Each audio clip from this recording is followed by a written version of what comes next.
বন্ধুরা শুভ দুপুর। এই যে বসেছি খেতে। এখানে দুটো ভাত আছে, তার কারণ এইটা আমার আর এইটা মিনিদের।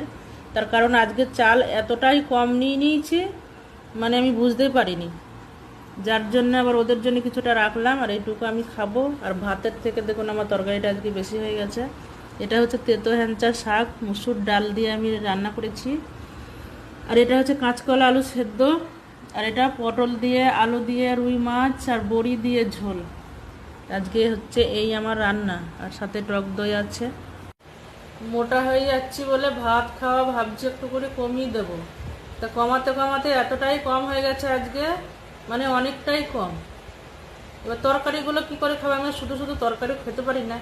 তো দেখা যাক, তারা আবার বাইরে বসে আছে, আমি খাই বা না খাই তাদেরকে আমাকে দিতেই হবে, কেননা ওটা আমার রোজগার রুটিন হয়ে গেছে। আর ওরাও আশা করে বসে থাকে। হ্যাঁ, আমি রান্না করলে করতে পারতাম, আর করলাম না যে এইটুকু ভাত আবার রান্না করবো, থাক দুটো কমই খেয়ে নেবো। আর কম খাওয়ার জন্যই তো আমি এটা করছি, কিন্তু একটু বেশি কম হয়ে গেছে। তো বন্ধুরা, যাই হোক, শুভ দুপুর, সবাই ভালো থাকবেন, টাটা।